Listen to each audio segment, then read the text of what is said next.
नमस्कार दोस्तों, आप सभी का स्वागत है मेरे चैनल पर। मैं आप लोगों को आज ऐसा प्रयोग बताऊंगा जिसको सुनकर के आप लोग हैरान हो जाओगे। यह एक ऐसा चमत्कारी तांत्रिक प्रयोग है जिसको सुनकर के आपके रोंगटे खड़े हो जाएंगे। तो दोस्तों, इस वीडियो को पूरा आखिरी तक ध्यान से देखिएगा, तभी आपकी समझ में आएगा, अन्यथा कुछ समझ में नहीं आने वाला। मित्रों, आज हम बात करेंगे एक ऐसे तांत्रिक पेड़ के बारे में जिसके सफ़ेद फूलों से चांदी एवं सोना बनाया जा सकता है, जिसके फूलों के द्वारा मनुष्य गायब हो सकता है, अर्थात अदृश्य होने की शक्ति प्राप्त कर सकता है। अर्थात वह व्यक्ति गायब हो जाएगा, किसी को नहीं दिखाई देगा, परंतु होगा वहीं पर। और वह व्यक्ति अपनी इस जादुई ताकत से, इस तांत्रिक जादुई शक्ति से वह गायब होकर के कुछ भी कर सकता है। जी हाँ दोस्तों, लेकिन ध्यान रखिएगा, इस प्रयोग का गलती से भी गलत प्रयोग मत करिएगा। जी हाँ दोस्तों, क्योंकि इसके परिणाम बहुत ही गंभीर होते हैं। इसलिए आपसे बार बार मैं कह रहा हूँ, आपको चेतावनी दे रहा हूँ, इस तांत्रिक पेड़ का गलत प्रयोग मत करिएगा। ठीक है दोस्तों, और यह हमारा पहला भाग है वीडियो का, और इसका भाग 2 भी आएगा बहुत जल्द। लेकिन दोस्तों, इससे पहले अगर आपने हमारे चैनल को सब्सक्राइब नहीं करा है तो चैनल को सब्सक्राइब कर लीजिए और घंटी को सही प्रकार से दबा लीजिए, और हमारी वीडियो को भी लाइक कर लीजिए ऐसी ही जानकारी पाने के लिए। और इस चमत्कारी दिव्य जानकारी को अपने साथियों के साथ भी शेयर करिए। और हम अपने चैनल के माध्यम से तांत्रिक औषधियों की जानकारी, आयुर्वेदिक औषधियों की जानकारी, तांत्रिक साधनाएं, अप्सरा साधनाएं, किन्नर साधनाएं, और तो और दोस्तों परी साधनाएं, भूत बैताल पिशाच साधनाएं तथा अनेकों प्रकार की रहस्यमय तांत्रिक साधनाओं के बारे में जानकारी देते रहते हैं। साथ ही साथ दोस्तों, हम इसमें दोस्तों आपको अनेकों प्रकार के रहस्यमय जानकारी देते हैं, सोना चांदी बनाने के प्रयोग देते हैं, और तो और दोस्तों इससे हम आपको रहस्यमय तांत्रिक पक्षियों के बारे में बताते हैं जो आपको कोई जानकारी नहीं देगा। यानी कि हमारे चैनल के माध्यम से अनेकों प्रकार की रहस्यमय जानकारी दी जाएगी। तो दोस्तों चलिए हम शुरू करते हैं अपनी इस चमत्कारी दिव्य औषधि के बारे में, इस दिव्य चमत्कारी तांत्रिक पेड़ के बारे में। मित्रों, इस चमत्कारी तांत्रिक पेड़ का नाम है पलाश का पेड़। जी हाँ दोस्तों, इसका जो पेड़ होता है ये 25 से 30-40 फीट तक लंबा होता है। कई बार ये और भी ज़्यादा लंबा हो जाता है, कई बार ये 50 फीट तक का देखा गया है। और दोस्तों इस पेड़ में सफ़ेद रंग का पलाश का फूल निकलता है। जी हाँ दोस्तों, हम बात कर रहे हैं पलाश के पेड़ की। वैसे तो पलाश के जो पेड़ होते हैं उसमें नारंगी, पीले तथा लाल रंग के फूल होते हैं। साथ ही साथ दोस्तों किसी किसी में थोड़ा सफ़ेद और थोड़ा पीला होता है, लेकिन दोस्तों हमें सफ़ेद फूल चाहिए पलाश के। जी हाँ दोस्तों, हमें पलाश के पेड़ के सफ़ेद फूल चाहिए, जो कि मार्च से लेकर के अप्रैल के बीच में, मार्च, अप्रैल, मई के आसपास ये फूल देखने को मिल जाते हैं। ठीक है, तो और दोस्तों इस समय यदि आपको यह पुष्प मिल जाते हैं तो दोस्तों आप बहुत भाग्यशाली हैं, और आपको यह पेड़ मिल जाता है तो समझ लीजिए साक्षात आपको माता लक्ष्मी मिल गई हैं। दोस्तों इतना चमत्कारी है यह तांत्रिक पेड़, इतना अद्भुत है। यदि आप इस पेड़ के नीचे बैठकर कोई भी साधना करेंगे तत्काल पूरी हो जाएगी। यदि किसी को भी कोई भी रोग हो, इस पेड़ के पास रहे, कुछ दिन साधना करे, वो सब ठीक हो जाता है। इस पेड़ के नीचे यदि आप नहाएंगे, सिंपल नहाने मात्र से आपके कई व्यधान दूर हो जाएंगे। यदि आप इस पेड़ के नीचे खाने पीने की चीज़ रखेंगे वो बढ़ेगा। अगर आपको चमत्कार देखना है तो आपको क्या करना पड़ेगा, पहले आपको उस मंत्र को लेकर के 7 बार जपना इस पेड़ के नीचे बैठ करके, और आप फिर एक गिलास लीजिए, उसमें आधा दूध रख दीजिए, और दोस्तों आप देखेंगे वह दूध धीरे धीरे बढ़ता जाएगा और वह गिलास से गिरता रहेगा। इतनी चमत्कारी होती है इस चमत्कारी तांत्रिक पलाश के पेड़ में। अब दोस्तों हम बात करेंगे इसके द्वारा गायब कैसे पाएं। जी हाँ दोस्तों, यानी कि इसके द्वारा गायब होने की शक्ति कैसे पाएं, इसके द्वारा अदृश्य होने की शक्ति कैसे पाएं, इसके द्वारा सोना और चांदी कैसे बनाएं, इसके द्वारा जो व्यक्ति है, यदि वो 40 साल का, 48 साल का, 50 साल का, 60 साल का है, वह व्यक्ति इसके सेवन से 16 साल का बन सकता है। जी हाँ दोस्तों, और यदि जो 16 साल का है वो भी 16 साल का ही रहेगा, यानी कि उसके ऊपर फिर आयु प्रभाव नहीं करेगी। यानी वह व्यक्ति आराम से कई सौ सालों तक जिंदा रहेगा, कई सौ सालों तक, क्या मोटा मोटा कह ले 300 से 400 साल तक वो जिंदा रहेगा। जी हाँ दोस्तों, इसकी इतनी लाइफ लाइन होती है। यानी कि हर एक औषधि के अपने अपने प्रयोग होते हैं और उनकी शक्ति के अनुसार उनका असर रहता है।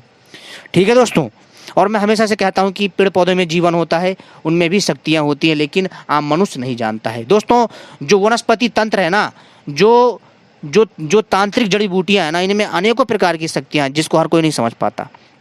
मित्रों, यदि आप इसका पत्र यानी पत्ते, पुष्प और फल का ग्रहण करें, जी हाँ दोस्तों, ग्रहण करके इसका सूक्ष्म चूर्ण कर लें और गाय के दूध के साथ एकाग्र होकर भक्षण करें, यानी इसका सेवन करें।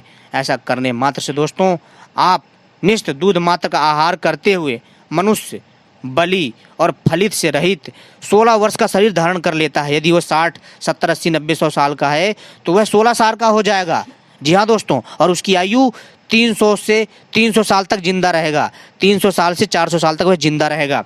उसके पुष्प के, जी हाँ दोस्तों, उसके पुष्प के निर्यास को तत्काल से सुभावित कर 22वां भाग पताल कल्क से युक्त करें और इससे वंग कुंद के समान, वंग यानी दोस्तों करांगा, वंग कुंद के समान तार यानी चांदी हो जाता है। और दोस्तों कहने का अर्थ है कि आप उसके पुष्प के निर्यास को तालक से सुभावित करें, यानी इसको इन दोनों को मिलाकर के इसको तालक करें, यानी कि इसको दोस्तों आपको सीधी सी बात इसको ताप करना है, ठीक है। और इसका जो 22वां भाग है वो पताल कल्क से, पताल कल्क अगर समझ में नहीं आए तो इंटरनेट पे सर्च कर लेना, समझ में आ जाएगा। पताल कल्क से युक्त करें और इससे वंग कुंद के समान तार, जो वंग होता है, जो वंग की तार होता है वो चांदी बन जाती है तत्काल। और यदि आप सोना बनाना चाहते तो आपको क्या करना है कि उसका पुष्प रस यानी उसके फूलों का रस और गंधक एक धातु होता है, नेट पे सर्च कर लीजिएगा, वो आपको दिख जाएगा कैसी दिखती है, गंधक, और भावित करें, इन दोनों को मिलाकर भावित करना है, इनको मिलाना है। और उससे लिप्त सूक्ष्म यानी छोटे पत्रों पर पुट पाक करने से, पकाने से करने से दोस्तों यह जो है शुद्ध सोने में तब्दील हो जाता है। और उसके बीज के तेल और गंध से अच्छी प्रकार मर्दित कर उसके 32वें अंश करके कल्क से पारद जो है स्वर्ण हो जाता है ना दोस्तों, हैरान कर देने वाली बात। लेकिन दोस्तों कईयों को पता नहीं है। दोस्तों यदि आप कुछ करना चाहते हो ना तो दोस्तों इस प्रयोग को कर लोगे तो निश्चित ही आपके समझ में आएगा। जो समझ में नहीं आए तो आप गूगल पर सर्च कर लीजिएगा, वो आपको समझा देगा, ठीक है। क्योंकि मैं शुद्ध हिंदी में बताता हूँ ना तो कईयों को थोड़ी मुश्किल हो जाएगी, लेकिन वैसे तो मैं हल्के शब्दों का भी प्रयोग करता हूँ और कोशिश करता हूँ। ज़्यादातर मैं दोस्तों कम शब्दों में ही आपको बताता हूँ, यानी कि आसान शब्दों में ही जानकारी देता हूँ। लेकिन दोस्तों कई बार मुझे हिंदी के कठिन और शुद्ध शब्द बोलने पड़ते हैं ताकि आपको उसका सही अर्थ पता चले। और पता ना चले तो इंटरनेट पर सर्च कर लीजिएगा, गूगल पर सर्च कर लीजिएगा, पता चल जाएगा। श्वेत पलाश के पंचांग यानी जो सफ़ेद पलाश का जो पेड़ है उसके पंचांग, उसमें यानी कि उसके फल, फूल, जड़, तना, पत्ते, टहनी, पंचांग को चूर्ण करके इसका चूर्ण बना ले मधु के साथ, मधु यानी शहद के साथ 1 कर्ष प्रमाण में थोड़ा सा यानी नित्य भक्षण करें। व्याधि, मृत्यु और वार्धक्य दूर होता है, यानी कि उसकी जो आयु बढ़ जाती है उसकी मृत्यु नहीं होती। और वो स्पर्श मात्र से, यानी वह इसको स्पर्श मात्र करने से उसकी आयु जो है ब्रह्मा की आयु के पर्यंत सिद्ध होती है।